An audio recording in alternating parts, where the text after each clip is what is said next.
Moin und hallo, willkommen auf meinem Kanal. Schön, dass ihr wieder eingeschaltet habt. Heute im Einsatz sind die Ceomur CY95 mit dem Sonarpanel und einem integrierten Akku. Man kann aber trotzdem 4 Batterien oder Akkus noch einsetzen, 4K und bis zu 40 Megapixel.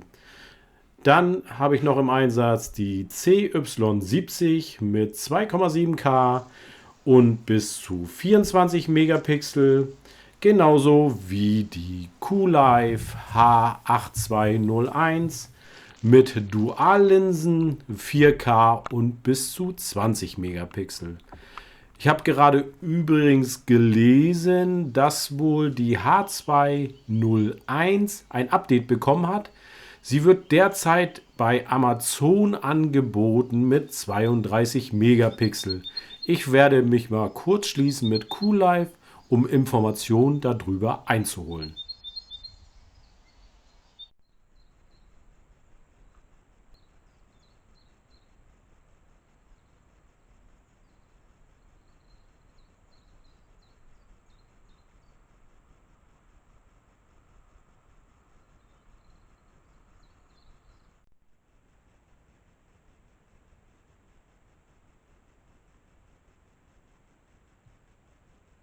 Rechts hatte ich den DAX-Bau vermutet, aber leider hatte sich das nicht bestätigt.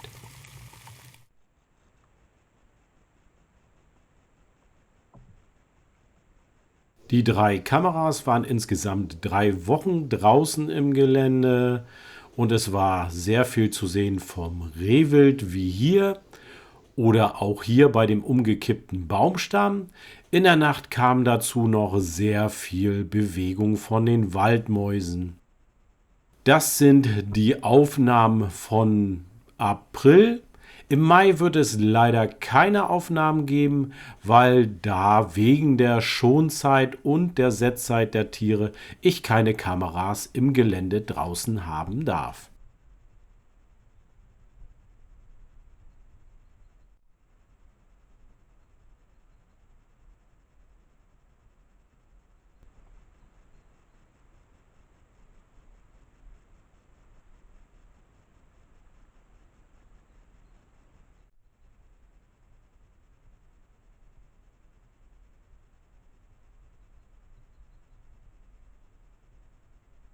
Alle 3 Kameras waren eingestellt auf 1080p und der Bewegungsmelder auf Hoch.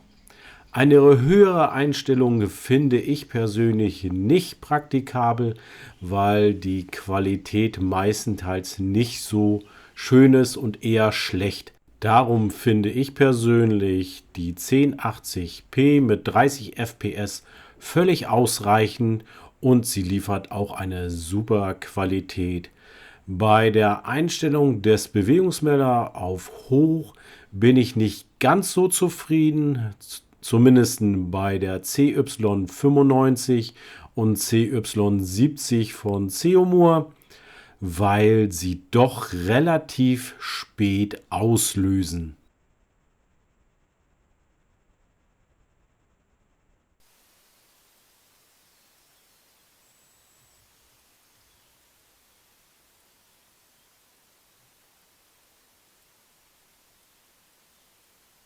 Hier in dem Bereich, wo sich gerade der Hase aufhält, habe ich die Ceomur CY70 im Einsatz, die natürlich auch mit ihrem Ton überzeugen kann.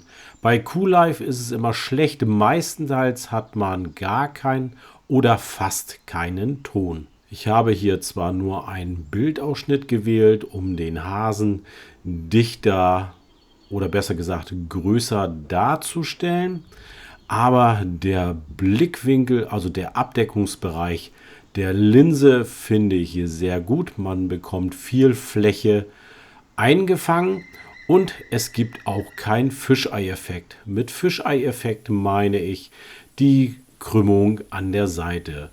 Genauso sehe ich es auch hier wie bei der CY95. Da ist er fast gleich. Und sie hat keine Spotbeleuchtung durch die IR-LEDs in der Nacht.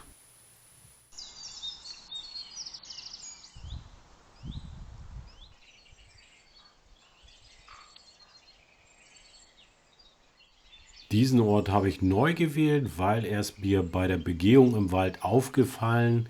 Es ist jetzt ja schon frisches Grün und links sieht man einen sehr gut ausgeprägten Wildwechsel. Das Rehwild findet den Platz natürlich auch gut, um frisches Futter zu finden. Und gerade jetzt im Frühjahr, wo das frische Grün sprießt überall und sie endlich wieder neue Energie aufnehmen können.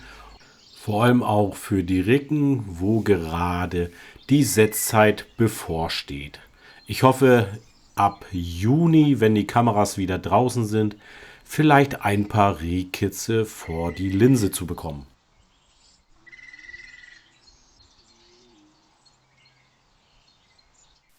Man kann gut sehen, dass das Rehwild gerade im Fellwechsel ist und damit beschließe ich dieses Video für heute.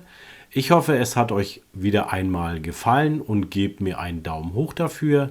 Wer neu ist hier, lasst gerne ein Abo da, darüber freue ich mich immer riesig. Und schreibt doch gerne auch was in die Kommentare.